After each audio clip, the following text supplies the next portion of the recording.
അധ്യായം 17. കുപ്രസിദ്ധ വേശ്യയും മൃഗവും.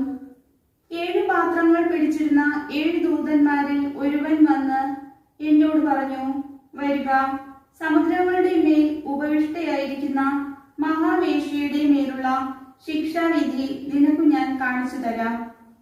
അവളോടുകൂടെ ഭൂമിയിലെ രാജാക്കന്മാർ വ്യഭിചാരം ചെയ്തു. അവളുടെ ദുർവൃത്തിയുടെ വീഞ്ഞു കുടിച്ച് ഭൂവാസികൾ ഉന്മത്തരായി. ആ ദൂതൻ ആത്മാവിൽ എന്നെ മരുഭൂമിയിലേക്ക് നയിച്ചു.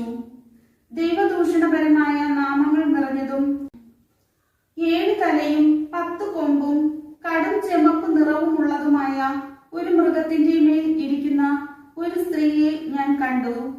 ആ സ്ത്രീ ധൂമ്രവും കടും ചെമപ്പും നിറമുള്ള വസ്ത്രം ധരിച്ചിരുന്നു. സ്വർണവും വിലപിടിച്ച രത്നങ്ങളും മുത്തുകളും കൊണ്ട് അലങ്കൃതയുമായിരുന്നു. വേശ്യാവൃത്തിയുടെ അശുദ്ധികളും മ്ലേച്ഛതകളും കൊണ്ട് നിറഞ്ഞ ഒരു പൊൻചഷകം അവളുടെ കയ്യിലുണ്ടായിരുന്നു. അവളുടെ നെറ്റിത്തടത്തിൽ ഒരു നിഗൂഢ നാമം എഴുതപ്പെട്ടിരുന്നു: മഹാബാബിലോൺ, വേശ്യകളുടെയും ഭൂമിയിലെ മ്ലേച്ഛതകളുടെയും മാതാവ്.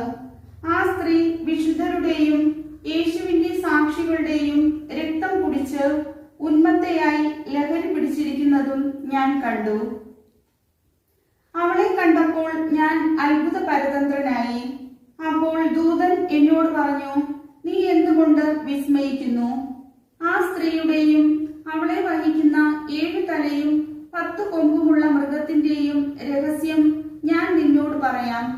നീ കണ്ട ആ മൃഗം ഉണ്ടായിരുന്നു, എന്നാൽ ഇപ്പോൾ ഇല്ല. അത് പാതാളത്തിൽ നിന്ന് കയറി വന്ന് നാശത്തിലേക്ക് പോകും. ലോകസ്ഥാപനം മുതൽ ജീവന്റെ പുസ്തകത്തിൽ പേരെഴുതപ്പെട്ടിട്ടില്ലാത്ത ഭൂവാസികൾ ഉണ്ടായിരുന്നതും ഇപ്പോൾ ഇല്ലാത്തതും വരാനിരിക്കുന്നതുമായ ആ മൃഗത്തെ നോക്കി വിസ്മയിക്കും.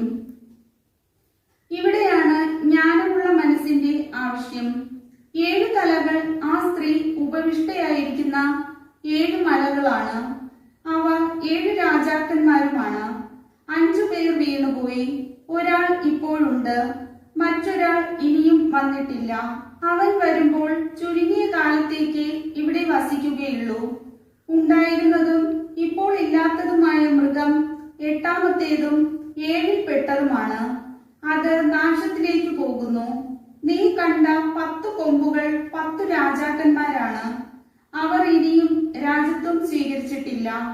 എന്നാൽ 1 മണിക്കൂർ നേരത്തേക്ക് മൃഗത്തോടൊത്ത് രാജാക്കന്മാരുടെ അധികാരം സ്വീകരിക്കേണ്ടവരാണ് അവർ. അവർക്ക് ഒരേ മനസ്സാണുള്ളത്. തങ്ങളുടെ ശക്തിയും അധികാരവും അവർ മൃഗത്തിന് ഏൽപ്പിച്ചു കൊടുക്കുന്നു. ഇവർ കുഞ്ഞാടിനോട് യുദ്ധം ചെയ്യും. കുഞ്ഞാട് അവരെ കീഴ്പ്പെടുത്തും. എന്തെന്നാൽ അവൻ നാഥന്മാരുടെ നാഥനും രാജാക്കന്മാരുടെ രാജാവുമാണ്. അവനോട് കൂടെയുള്ളവർ വിളിക്കപ്പെട്ടവരും തിരഞ്ഞെടുക്കപ്പെട്ടവരും വിശ്വസ്തരുമാണ്. പിന്നെ അവൻ എന്നോട് പറഞ്ഞു, വേശ്യയിരിക്കുന്നതായി നീ കാണുന്ന ജനപരപ്പ് ജനതകളും ജനസമൂഹങ്ങളും രാജ്യങ്ങളും ഭാഷകളുമാണ്. നീ കാണുന്ന 10 കൊമ്പുകളും മൃഗവും ആ വേശ്യയെ വെറുക്കും. അവളെ പരിത്യക്തയും നഗ്നയുമാക്കും. അവളുടെ മാംസം ഭക്ഷിക്കുകയും അവളെ അഗ്നിയിൽ ദഹിപ്പിക്കുകയും ചെയ്യും.